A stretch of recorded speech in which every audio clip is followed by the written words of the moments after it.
Let's make this quick, Sarah. You don't understand business anyway. My brother Marcus's words hit me like they always did, casual and cutting, as he strode into the conference room with the confidence of someone who'd never been told no in his entire life.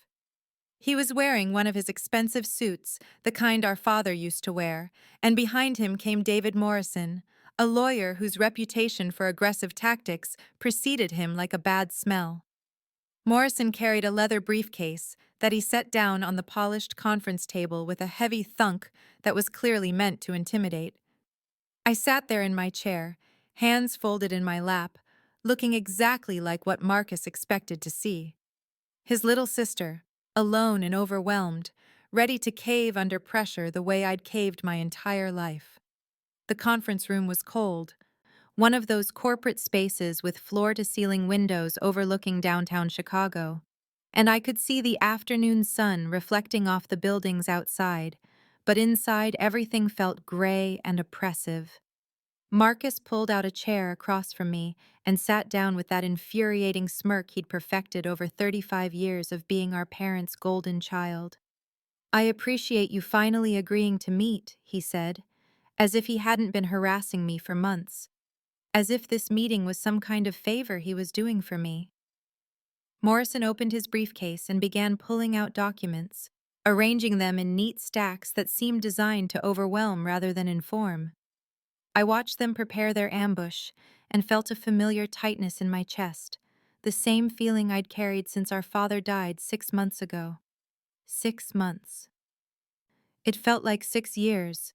Dad's heart attack had been sudden, devastating, and before I'd even processed the grief, Marcus had swooped in to take control of everything. At the funeral, he'd made every decision without consulting me, chosen the casket, the flowers, the burial plot, even the words on the headstone. I'd stood there in my black dress, feeling like a guest at my own father's funeral, invisible and irrelevant. And when the lawyer read the will 2 days later and announced that Robert Chen had left his commercial real estate business to be split equally between his two children, 50-50, I'd seen something dangerous flash across Marcus's face. "Dad couldn't have meant that," he'd said immediately, before the lawyer had even finished reading. "Sarah doesn't know anything about the business." And that's when the real nightmare began, the pressure campaign that had brought me to this conference room today. Sitting across from my brother and his hired gun, looking vulnerable and alone while they prepared to cheat me out of my inheritance. The pattern had been set long before that conference room, long before Dad died, stretching back through decades of family dinners and milestone moments where I learned exactly how much I mattered to the Chen family.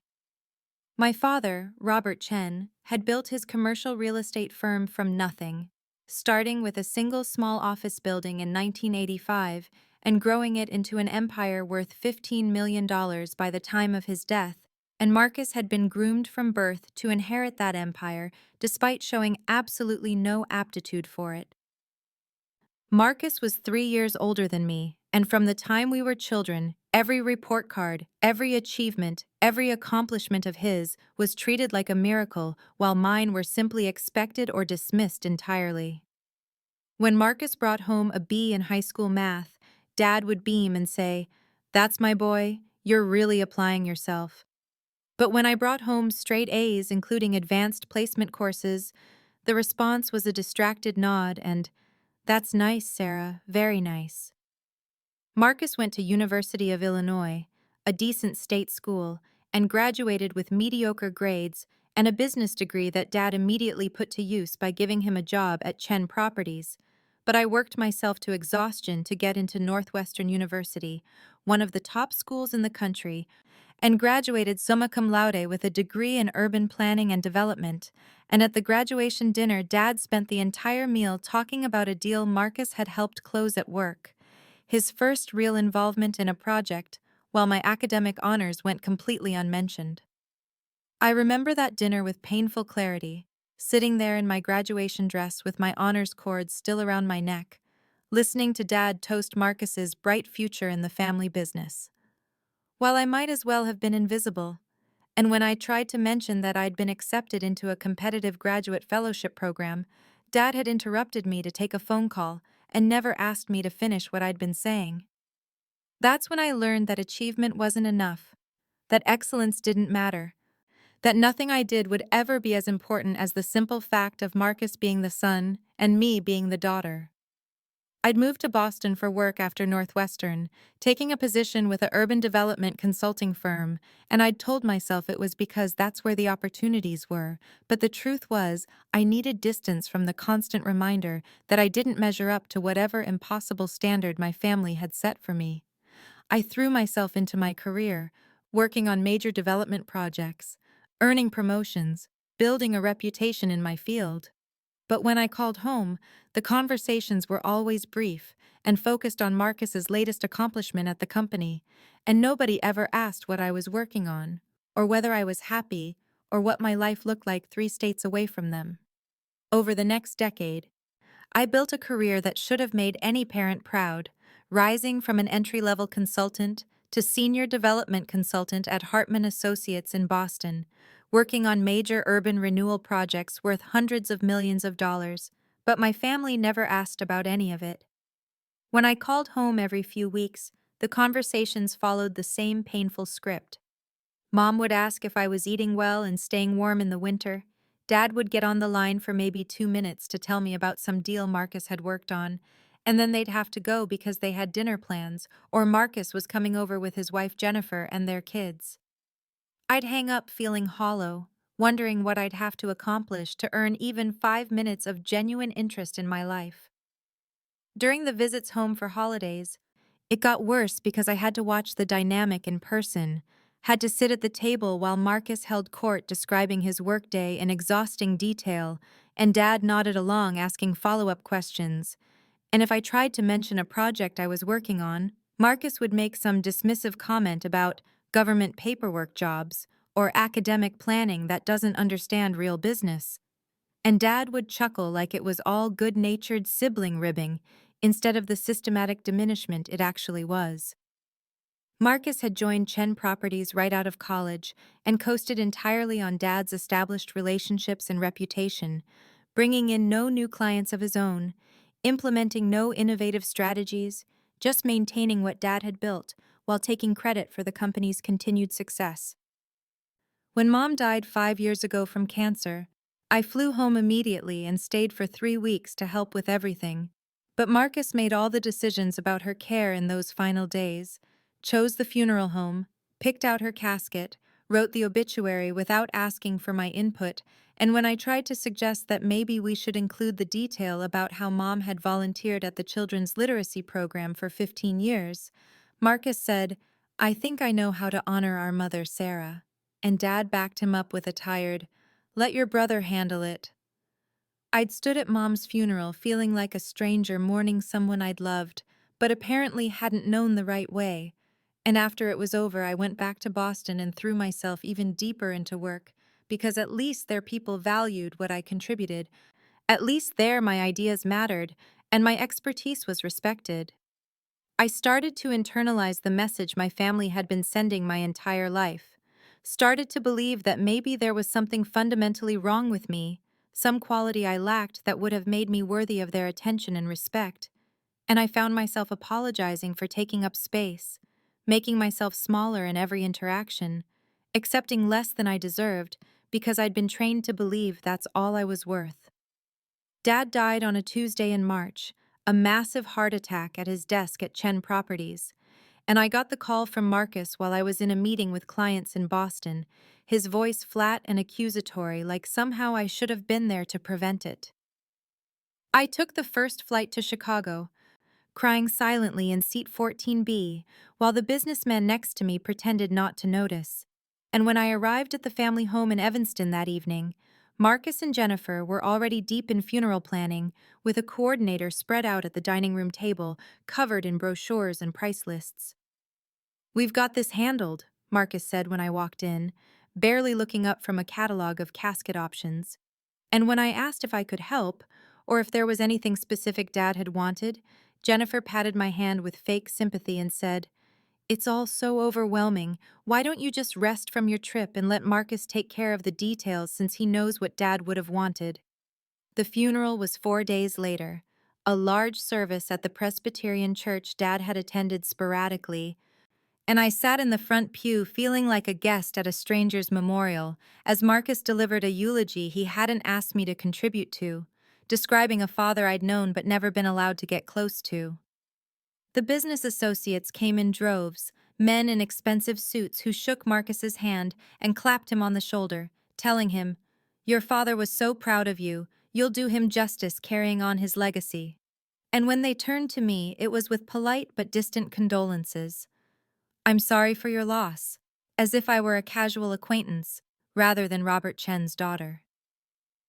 The will reading happened a week later in the offices of Dad's attorney, Stanley Hoffman, who'd handled the estate planning, and I sat in the leather chair across from his massive oak desk, expecting to hear that I'd been left some token amount, maybe a trust fund or a small bequest, something that acknowledged my existence without actually giving me any real stake in what Dad had built. Stanley read through the preliminaries, the charitable donations and specific bequests, and then he got to the business holdings. "I leave Chen Properties and all associated assets to be divided equally between my children, Marcus Robert Chen and Sarah Michelle Chen, 50% ownership to each." The silence in that office was deafening. Marcus went rigid in his chair beside me. Then he exploded. "That can't be right. Dad couldn't have meant that. Sarah doesn't know anything about the business. She's never even worked there. This has to be a mistake." Stanley looked at him over his reading glasses with the patience of someone who'd dealt with many difficult beneficiaries, and said, "Your father was very clear about his intentions, Marcus. He updated this will 8 months ago and specifically discussed this provision with me to ensure there was no ambiguity." I sat there in shock, unable to process what I'd just heard, that Dad had actually left me half of everything, that he'd seen me as an equal heir to Marcus, despite a lifetime of evidence to the contrary. Marcus turned to me, his face red with anger and something that looked like betrayal. "You don't seriously think you're going to be involved in running Chen Properties, do you? You live in Boston, you know nothing about commercial real estate. You'd run it into the ground within a year." I opened my mouth to respond, but he was already standing, already moving toward the door, and over his shoulder he said, "We need to talk about this, Sarah. We need to figure out a fair arrangement because this is not going to work." Within 3 days, he started the pressure campaign, calling me at the hotel where I was staying to say the business was actually struggling despite appearances, that Dad had taken on significant debt I didn't know about, that the properties were overvalued and the market was soft, and if I was smart, I'd take a buyout now before everything collapsed. "I'm prepared to offer you $500,000 for your shares," he said during one of these calls, his tone suggesting this was an act of tremendous generosity. "That's more than fair considering you've never contributed a single thing to building this company." I asked to see the financial records, the balance sheets and profit statements, anything that would help me understand what I was making decisions about, and Marcus's response was immediate and dismissive. "You wouldn't understand them anyway, Sarah. They're complex business documents, not urban planning theory. Just trust me that I'm looking out for both of us." I pushed back, said I had a right to see the books as a 50% owner, and he actually laughed, a harsh, bitter sound through the phone, and said, "Talk to my lawyer if you want to make this difficult," then hung up on me. The campaign of pressure that Marcus launched over the following months was systematic and relentless, designed to isolate me and break down my resistance until signing away my inheritance seemed like the only way to make the pain stop. The emails started arriving daily, long messages filled with accusations and demands, telling me I was being selfish and unreasonable, that I was jeopardizing the legacy Dad had spent 40 years building, that employees were going to lose their jobs because of my stubbornness, each one calibrated to make me feel like the villain in a story where I was actually the victim.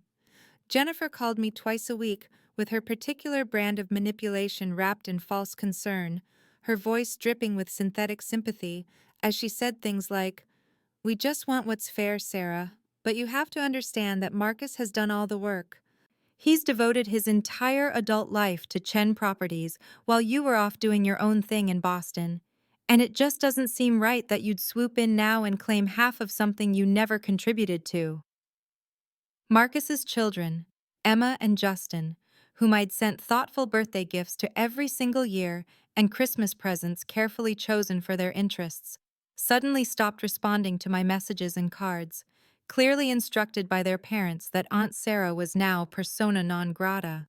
And that rejection hurt in ways I hadn't anticipated because I'd loved those kids and thought we had our own relationship independent of their father's cruelty. The threats escalated when I continued to refuse the buyout. Marcus saying during one particularly vicious phone call that if I didn't cooperate, he'd run Chen properties into the ground deliberately, that he'd rather destroy what Dad built than share it with me. And I couldn't tell if he actually meant it or if it was just another intimidation tactic, but either way, it revealed how far he was willing to go. He filed legal motions to freeze me out of all business operations, claiming as the active managing partner he had sole authority over day-to-day decisions. And suddenly I couldn't access company financial information, couldn't attend board meetings, couldn't even enter the Chen Properties office because he'd instructed security to bar me from the building, treating me like a threat rather than a 50% owner. The rumors started spreading through our extended family around the same time, whispered poison that Marcus and Jennifer fed to anyone who would listen, painting me as greedy and ungrateful, saying I was trying to take advantage of Marcus after he'd done all the hard work, suggesting I'd manipulated Dad in his final months to change the will, turning cousins and aunts and uncles against me with lies I didn't even know about, until people stopped calling and invitations to family events dried up completely.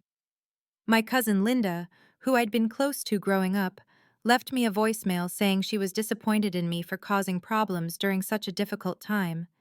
And when I called back to explain my side, she didn't answer and never returned any of my subsequent messages. Uncle Raymond, Dad's brother, sent me a brief cold email saying that Dad would be ashamed of how I was treating Marcus. And that hurt more than almost anything else because it meant Marcus's version of events had completely poisoned the family narrative, and I'd been cast as the antagonist without any chance to defend myself. I felt myself beginning to crumble under the accumulated weight of isolation and doubt, lying awake at night in my Boston apartment wondering if maybe they were right. Maybe I should just take the money and disappear from their lives. Maybe I wasn't strong enough or worthy enough to fight for what Dad had left me. Maybe the path of least resistance was actually the path of wisdom, and I should stop causing problems for everyone by simply existing and having the audacity to claim I deserved something. The breaking point came on a Thursday in late September, 6 months after Dad's death, and 4 months into Marcus's relentless campaign to push me out. When I was sitting at my desk in Boston, staring at yet another threatening email from his lawyer, and feeling the walls closing in around me, seriously considering just signing the papers and taking whatever money they offered, because the fight had drained something essential from me, and I wasn't sure I had anything left to give. My phone rang with a Chicago number I didn't recognize, and I almost didn't answer because I'd started avoiding calls from the 312 area code, but something made me pick up, and the voice on the other end said, "Sarah, this is James Wu. I worked with your father for 23 years, and I need to talk to you about what's happening with Chen Properties." James had been Dad's business partner until he retired 2 years ago at 70, moving to Arizona with his wife. And I remembered him vaguely from childhood visits to the office, a kind man with silver hair who always kept butterscotch candies in his desk drawer and treated me like I mattered. "I heard what Marcus is doing," James said, his voice tight with anger. "And I need you to know that your father wanted you to have that stake, Sarah. He told me so explicitly 6 months before he died when he updated his will. He said Marcus wasn't capable of running things alone, that he lacked vision and business sense. And he hoped you might bring some of your innovative thinking to the company, even though you'd built your career elsewhere." I felt something crack open inside my chest, tears streaming down my face as I sat in my ergonomic office chair surrounded by development proposals and zoning maps, because this was the first time since Dad died that anyone had suggested he'd actually valued me, actually seen me as something other than the disappointing daughter who'd chosen the wrong path. James told me he'd been checking in with contacts still working at Chen Properties, that he knew the business was thriving despite Marcus's claims of struggle, that the numbers Marcus was offering me were fraudulent and insulting, and that if I was willing to fight, he could connect me with the best estate and business attorney in Chicago, a man named Harold Kim, who'd handle Marcus like a surgeon with a scalpel.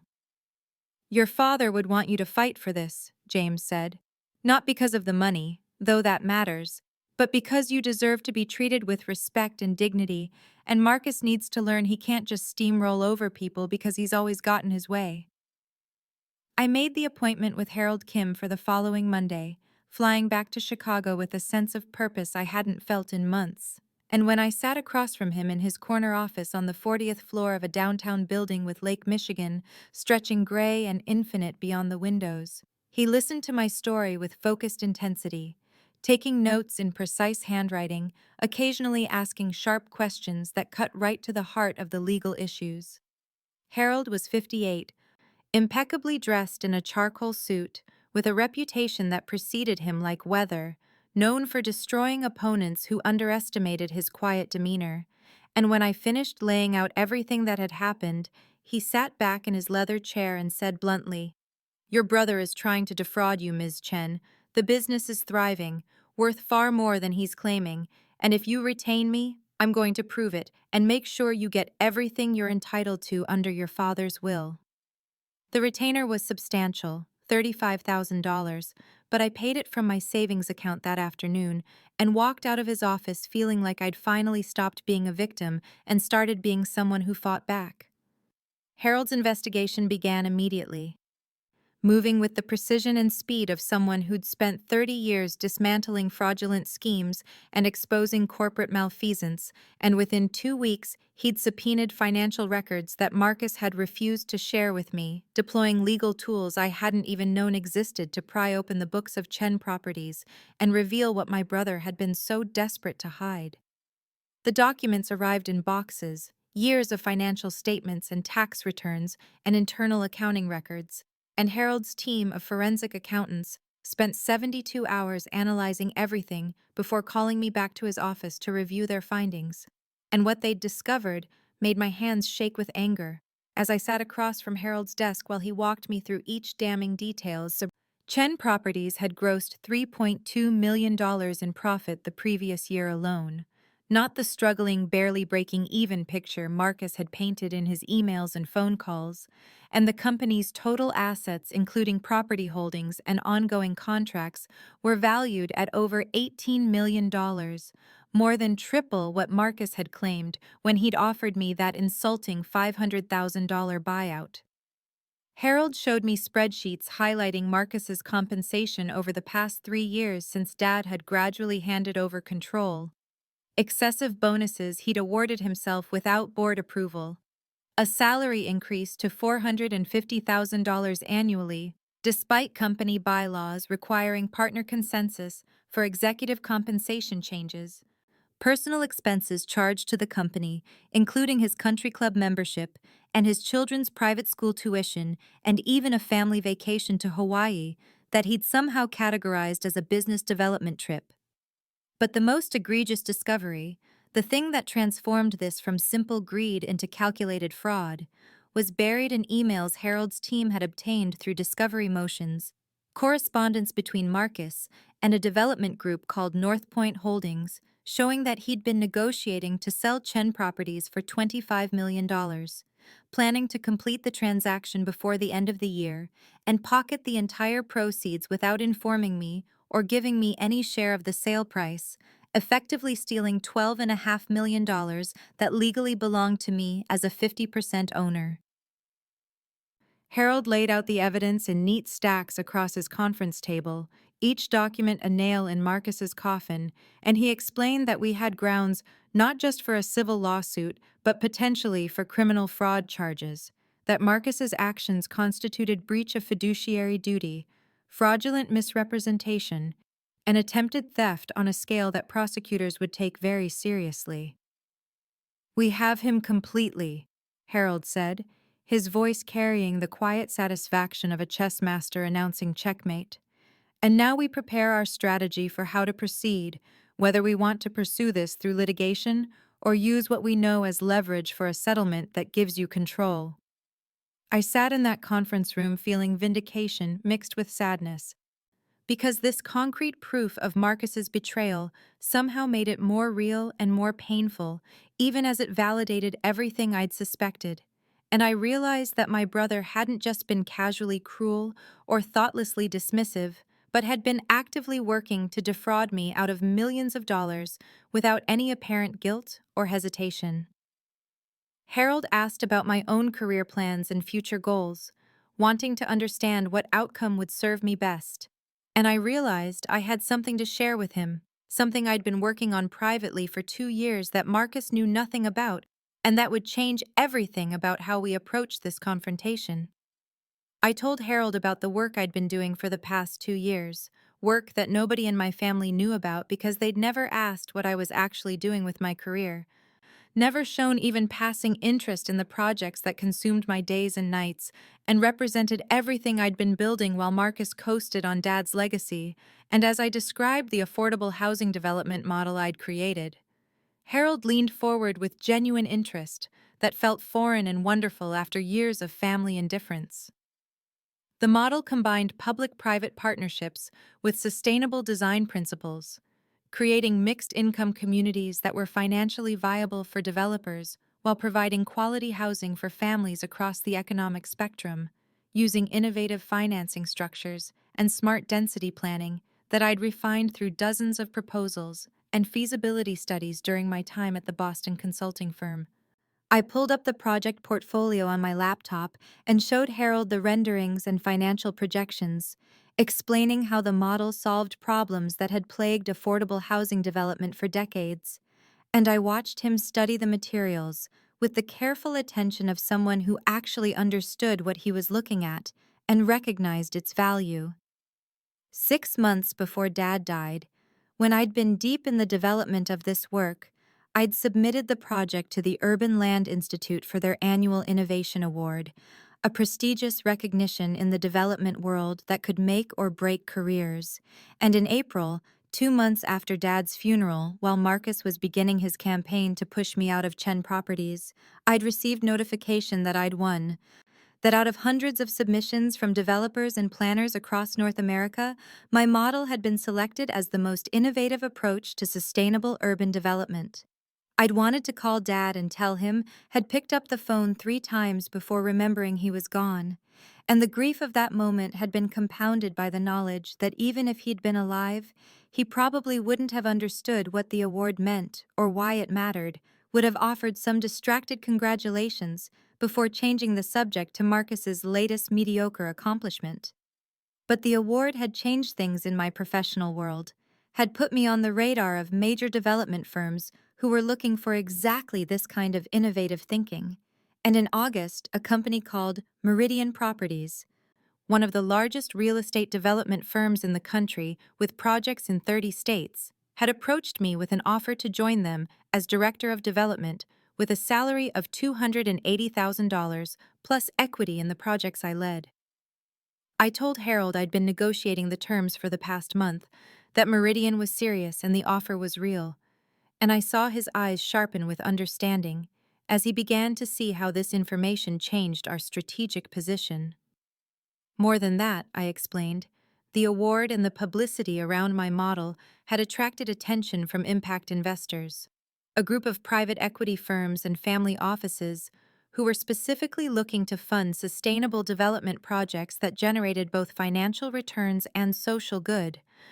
And I'd been in conversations with a consortium that wanted to provide $5 million in seed funding to develop my first pilot project, with the potential for much more if the initial development proved successful. Harold sat back in his chair, and a smile crossed his face, the kind of smile a general might wear when discovering his opponent had no idea about the reserve troops waiting beyond the hill. And he said, "Ms. Chen, what you're telling me is that you don't need Chen Properties, that you have the means and the backing to build something even bigger on your own." And I nodded, because that was exactly what I'd realized during the weeks of fighting with Marcus, that my worth wasn't tied to my father's company or my family's recognition, but to the work I'd actually done and the vision I'd actually built. Harold and I spent the next 3 days preparing for the confrontation, building our strategy around the evidence he'd gathered and the leverage my own career success provided, and we decided to let Marcus arrange the meeting himself, to let him choose the location, and set the terms in a way that would make him feel confident and in control, because Harold believed that overconfidence would make Marcus reveal even more of his intentions and tactics before we showed our hand. Marcus's email arrived on a Thursday morning, curt and demanding as always, instructing me to meet him at Morrison's law office on Monday at 2 in the afternoon to finalize the transfer of shares and resolve this matter once and for all. And the tone carried that familiar dismissiveness that assumed I'd simply comply because I always had.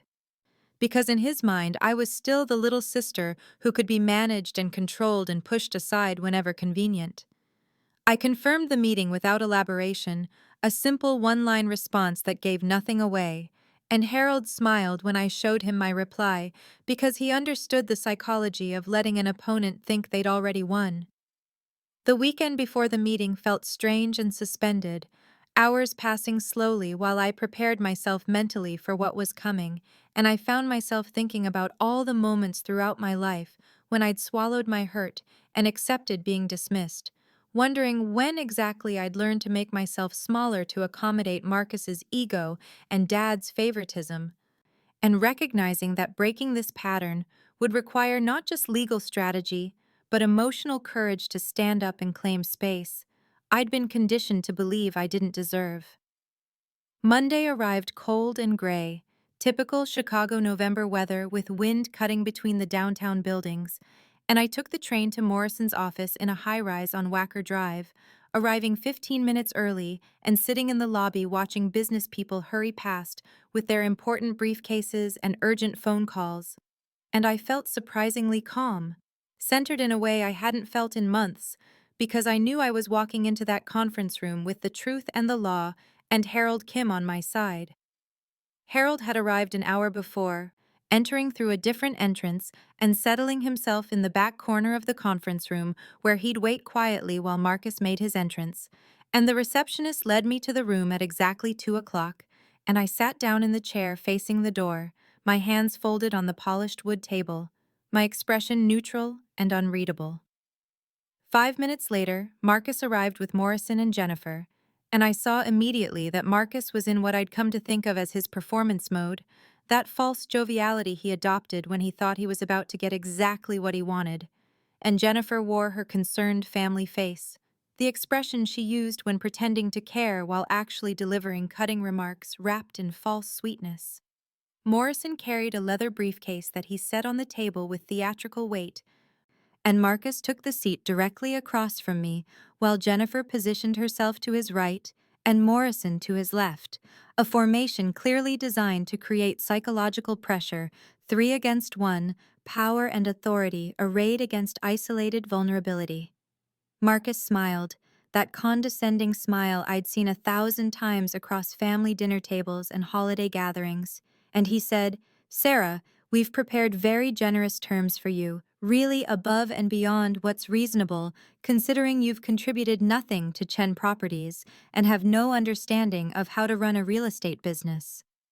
And his tone carried that familiar assumption that I'd accept his characterization of reality because I always had before, because challenging his version of events had never been worth the family conflict it would create. Morrison began spreading the documents across the table with practiced efficiency, each paper positioned precisely as if the careful arrangement could somehow make the fraud they represented more legitimate, and he started speaking in that particular tone attorneys use when they're trying to overwhelm someone with legal language, talking about consideration and transfer of equity interest, and liability releases, and indemnification clauses, each phrase designed to confuse rather than clarify, to make me feel stupid and lost and desperate to just sign something to make it all stop. I sat quietly with my hands folded on the table in front of me, my expression neutral, and I could feel Marcus watching me with that expectant look he'd worn so many times before when he was waiting for me to cave to his demands, to shrink back into the role of compliant little sister who knew her place at the margins of the family. Morrison slid a pen across the table toward me, expensive and heavy, the kind of pen meant to sign important documents, and he said, "If you don't sign today, Ms. Chen, we'll be forced to pursue litigation that will drag on for years, cost you hundreds of thousands in legal fees, and ultimately reach the same conclusion because your brother has been operating this business successfully while you've been absent and uninvolved." And the threat hung in the air between us, designed to make me afraid of fighting back. Marcus leaned forward, and his face shifted from false joviality to something harder and meaner. The expression I remembered from childhood, when he'd gotten tired of pretending to be nice and let his real contempt show through. And he said, "This is exactly why Dad never trusted you with real responsibility, Sarah. You can't even make a simple business decision without overthinking everything and creating drama where none needs to exist." And those words were calculated to hit exactly where he knew I was vulnerable, to confirm every doubt I'd ever had about my worth in our father's eyes. Jennifer reached across the table in a gesture that might have looked comforting to an outside observer, but felt invasive and presumptuous to me, and she said, "Think about keeping the family together, Sarah. Is money really worth destroying what's left of our relationships after losing both your parents?" And the manipulation in that statement was breathtaking because she was asking me to prioritize family unity while participating in Marcus's scheme to steal my inheritance. Morrison tapped the signature lines on the documents with his pen and said, "Sign here, here, and here, Ms. Chen. We've made this very simple for you. Just 3 signatures, and this can all be resolved amicably." And the word amicably made me want to laugh, because there was nothing amicable about what they were trying to do. Marcus sat back in his chair with his arms crossed and delivered what he clearly thought would be the final blow, the statement that would make me accept my place and sign away my rights. And he said, "You've always been on the outside, Sarah. That's just how it is and how it's always going to be. You're not part of the business, and you never will be. So take the $650,000 and go back to Boston and your little consulting job and let the people who actually understand real estate handle the family company." And his voice carried such absolute certainty that in his mind, this was already over, that I had no options and no power and would do what I was told because I always had. The cruelty in that moment felt almost pure, distilled from years of dismissal and contempt into this single conference room scene. 3 people arrayed against me with legal documents and threats and psychological pressure, all designed to make me disappear from my own inheritance. And I felt something shift inside me, a final letting go of any hope that Marcus would ever see me as an equal or that our relationship could be salvaged. I took a slow breath and looked at each of them in turn. Marcus with his smug certainty, Jennifer with her false concern, Morrison with his professional intimidation, and I spoke calmly and clearly into the heavy silence they'd created. "Before I respond to your proposal, I'd like to introduce someone." I turned slightly in my chair and gestured toward the back corner of the conference room where Harold had been sitting motionless and silent for the entire meeting, and I watched Marcus's expression begin to change as he registered that we weren't alone, that someone had witnessed everything they'd said and done, and that the power dynamic he'd assumed was actually something very different from what he'd imagined. Harold Kim stood from his position in the back corner of the conference room, where he'd been sitting motionless and silent for the entire meeting, and the sound of his chair moving made Marcus, Jennifer, and Morrison turn sharply to see who had been witnessing their performance, and Harold said clearly and professionally, "Harold Kim, representing Ms. Chen." And I watched the color drain from Marcus's face as he recognized the name, because even someone as oblivious as my brother knew Harold Kim's reputation in Chicago legal circles. Harold was legendary, the attorney you hired when you needed to win and had the resources to pay for the best, known for his meticulous preparation and his absolute ruthlessness in defending his clients' interests. And his hourly rate of $850 meant that his presence alone signaled serious money and serious commitment behind my position. Morrison recognized him too And I saw the exact moment the other attorney understood that this meeting was not going to proceed the way he'd planned, his expression shifting from confident aggression to something closer to panic. Because Harold had a reputation for destroying opposing counsel who came to negotiations unprepared or dishonest. Marcus found his voice and said, "What is this, Sarah? What kind of game are you playing?" And his tone tried for outrage, but I could hear the fear underneath, because the power dynamic had shifted completely in the space of 5 seconds. Harold moved forward to the table with measured steps, carrying himself with the quiet confidence of someone who knew exactly how much leverage he held. And he set his briefcase down and opened it with deliberate precision, and he said, "I've been listening to some fascinating claims about the business's value and Ms. Chen's supposed lack of contribution and understanding, and I think we should discuss the actual financial situation of Chen Properties rather than the fictional version Mr. Chen and Mr. Morrison have been presenting." He pulled out a thick folder with tabs marking different sections, documents organized with the kind of meticulous attention that told you he'd done this many times before, and he said, "Let's start with the profit and loss statements for the past 3 years, shall we?" And he slid the first set of papers across the table toward Morrison. And I watched my brother's lawyer pick them up with shaking hands. Harold continued in that same calm professional tone that somehow made every word more devastating. Chen Properties grossed $3.2 million in profit last year alone, with total assets currently valued at $18.3 million, including the commercial properties in Lincoln Park, the development portfolio in Evanston, and the land holdings in Naperville. Each number hit like a physical blow, demolishing Marcus's claims that the business was struggling and barely worth the $650,000 he'd offered me. Harold pulled out another document and said, "I'm particularly interested in these bonus payments Mr. Chen authorized for himself over the past 6 months, totaling $730,000, which represent a clear breach of his fiduciary duty to his co-owner, Ms. Chen, who was never consulted about or informed of these distributions." Marcus tried to interrupt with, "Those were performance bonuses that I earned." But Harold cut him off with a look that could have frozen water and said, "We'll get to your performance in a moment, Mr. Chen. But first, let's discuss the proposed sale of Chen Properties to Landmark Development Group for $25 million, a transaction you've been negotiating for the past 8 weeks without informing your sister and co-owner." The silence that followed that revelation was absolute, and I watched Jennifer's head turn slowly toward Marcus with an expression that suggested this was news to her as well. And Morrison closed his eyes briefly in the expression of an attorney who'd just realized his client had lied to him about material facts. Harold pulled out another set of documents and said, "Let's discuss the breach of fiduciary duty in detail, Mr. Chen, because as a 50% owner of Chen Properties, your sister was entitled to full transparency about company operations, financial performance, and any proposed major transactions.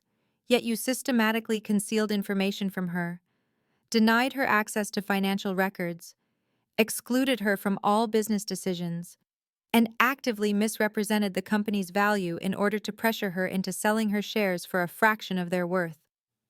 And each phrase was delivered with prosecutorial precision, building a legal case that left no room for ambiguity or excuse. Harold slid another document toward Morrison and said, "This constitutes fraudulent misrepresentation under Illinois law, and given the documented pattern of deception and the substantial monetary value involved, we have grounds for criminal fraud charges in addition to civil remedies." And I watched Morrison scan the document with growing horror because Harold had built an airtight case with evidence that would hold up in any courtroom. Marcus finally found his voice and said, "This is insane. She's my sister. I was trying to protect her from the stress of business operations she doesn't understand." But his justification sounded hollow even to his own ears, and Harold responded with cold precision. "The evidence suggests you were trying to steal approximately $9 million from your sister, Mr. Chen. Let's not pretend this was familial concern."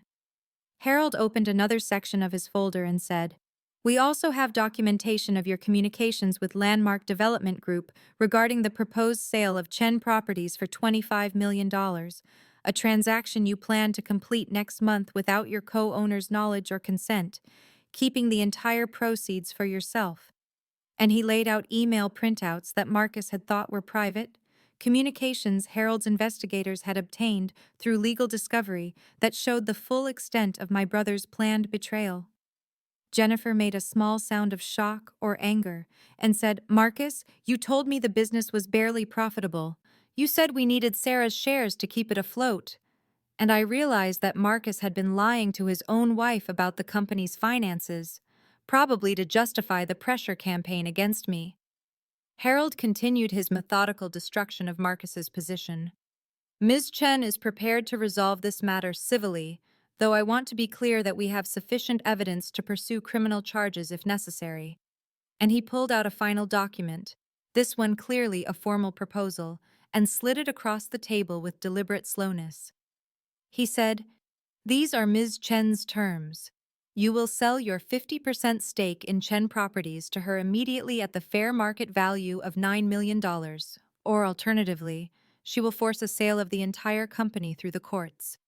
And given your breach of fiduciary duty and fraudulent conduct, you will be removed as CEO with cause, forfeiting the severance package and deferred compensation outlined in your employment agreement, which totals approximately $1.2 million. The choice Harold presented was brutally simple. Take $9 million now or lose everything through litigation, and we all knew Marcus had no real choice because Harold's case was ironclad. Morrison tried to mount some defense, saying, "This is an aggressive interpretation of what were merely business disagreements between family members." But his heart wasn't in it, and Harold cut through the attempt with surgical precision. "Mr. Morrison, I've documented 12 separate instances of your client explicitly misrepresenting material facts about the company's financial condition to his sister. 5 instances of him denying her legally mandated access to corporate records, and evidence of an active conspiracy to sell corporate assets without a co-owner's consent. So I'd suggest you advise your client to accept these terms, rather than face the criminal and civil consequences of his actions." Marcus's face had gone from white to red, anger replacing shock, and he exploded with, "You ungrateful bitch! After everything this family did for you, after Dad built this company from nothing, and you contributed exactly 0. But Harold cut him off with a sharp command that carried absolute authority. "Mr. Chen, I strongly advise you to stop speaking immediately, because every word you say right now could be used against you in criminal proceedings."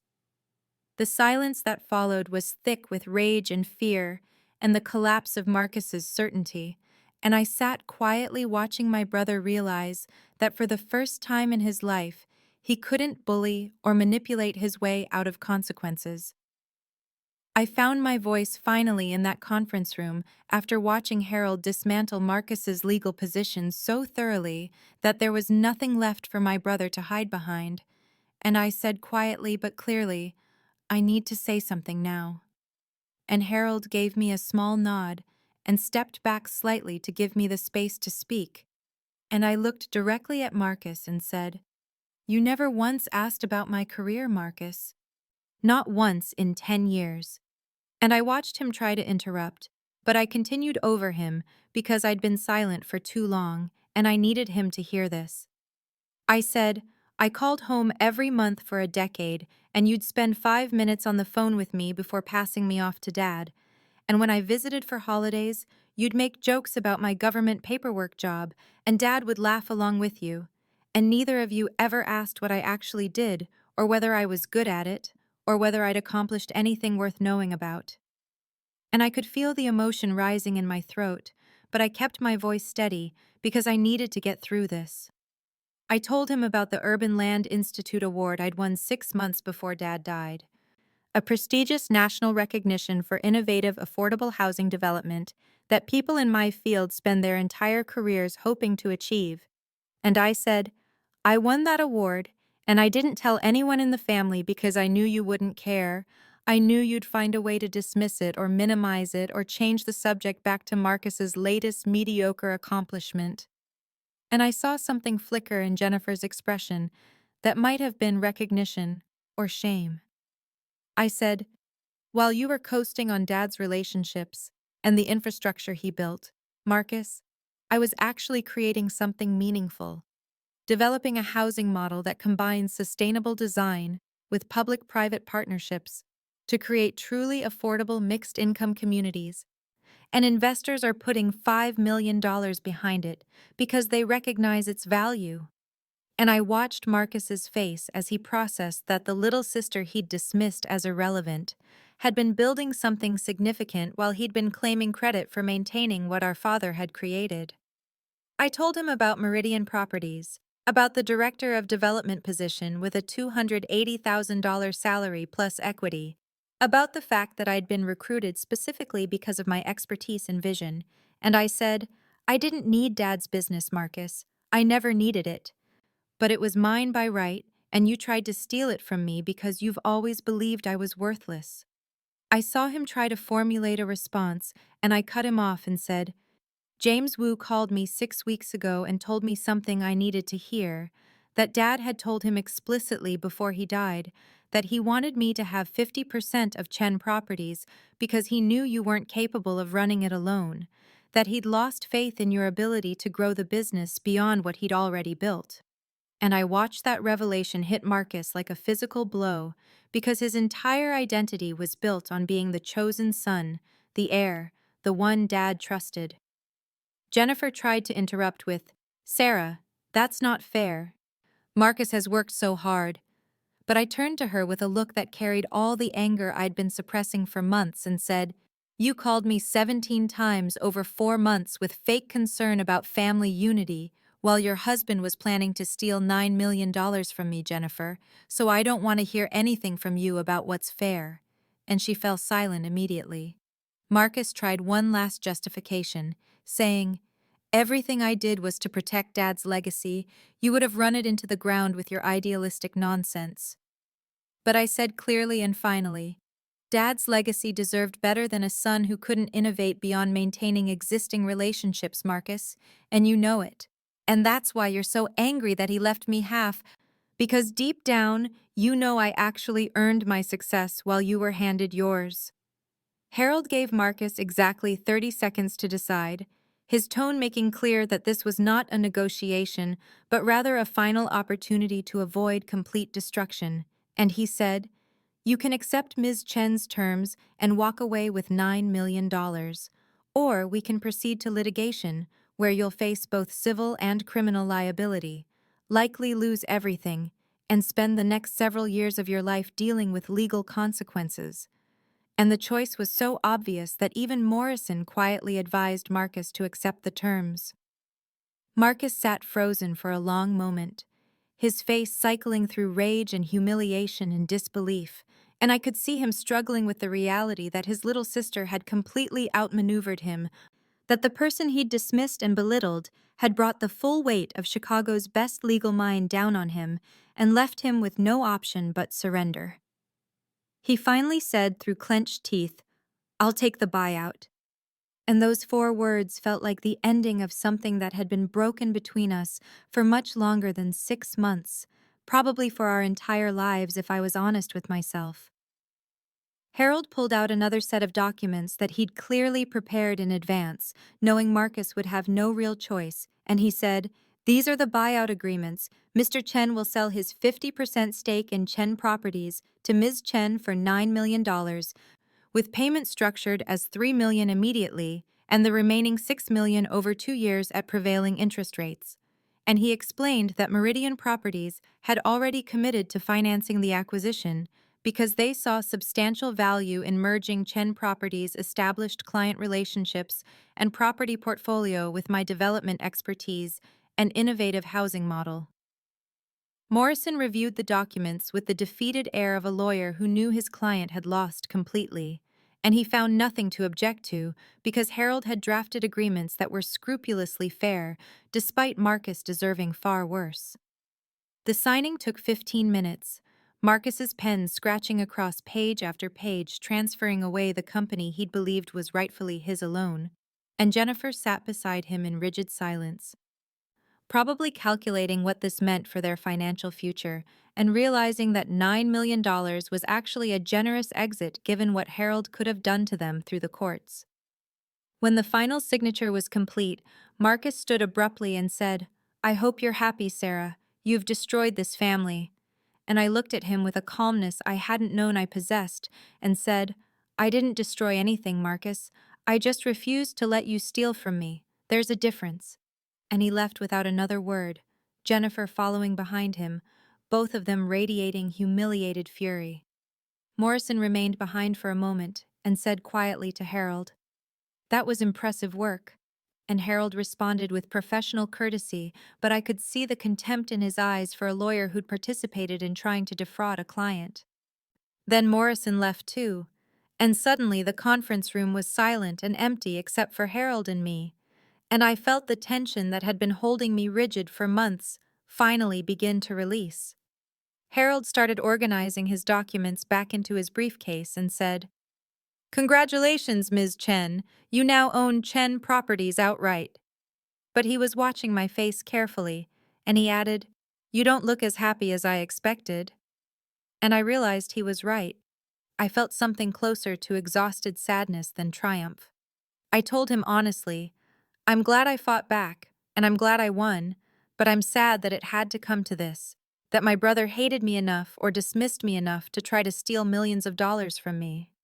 And Harold nodded with understanding and said, "Family cases are always the hardest because even when you win, you lose something."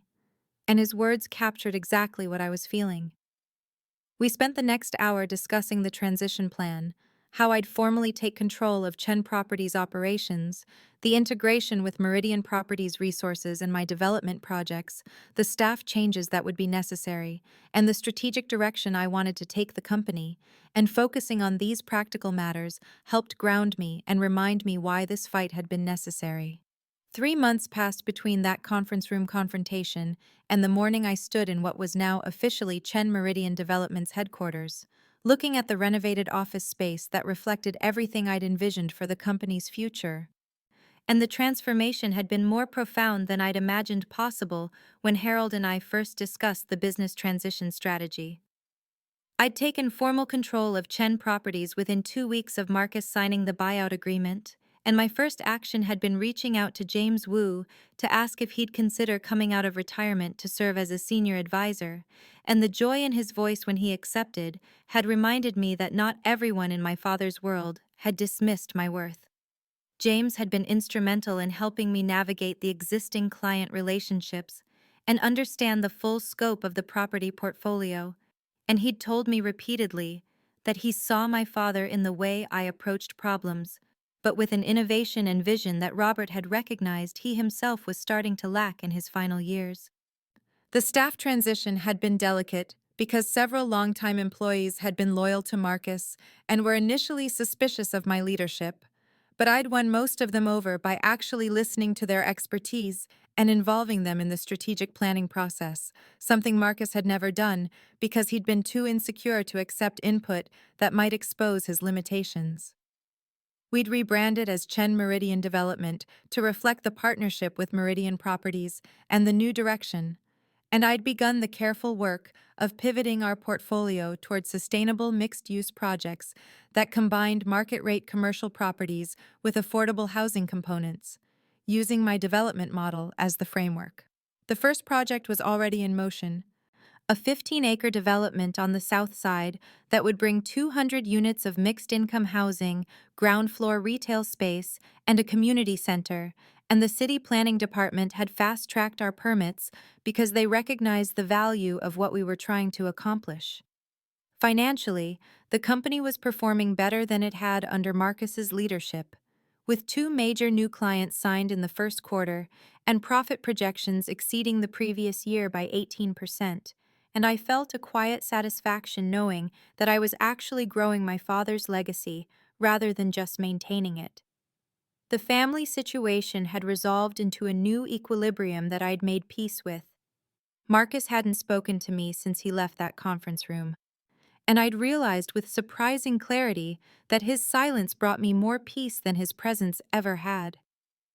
Jennifer had sent one email 6 weeks after the buyout, a strange mixture of accusation and justification that I'd read once and then deleted without responding because I had nothing left to say to either of them.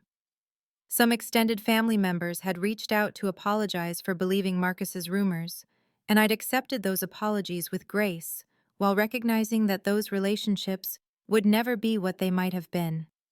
Other relatives hadn't reached out at all, and I'd accepted that too, understanding that some people would always believe Marcus's version of events, and that their opinion of me wasn't something I needed to carry anymore.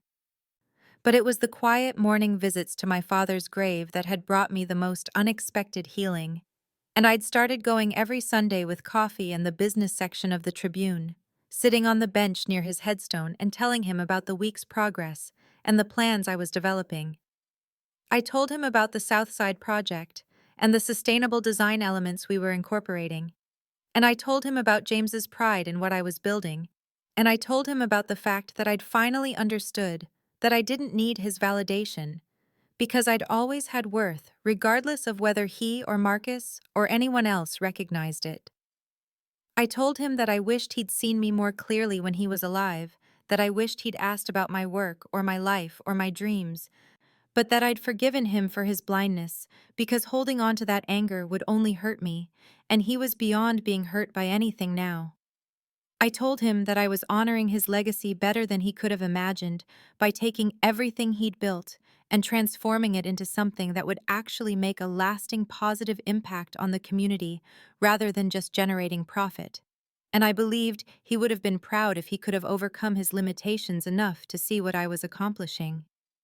And then I'd finish my coffee and drive to the office and continue building the life I'd claimed for myself. A life where my worth wasn't dependent on anyone's approval, but was simply inherent in who I was and what I created, and I was finally completely free.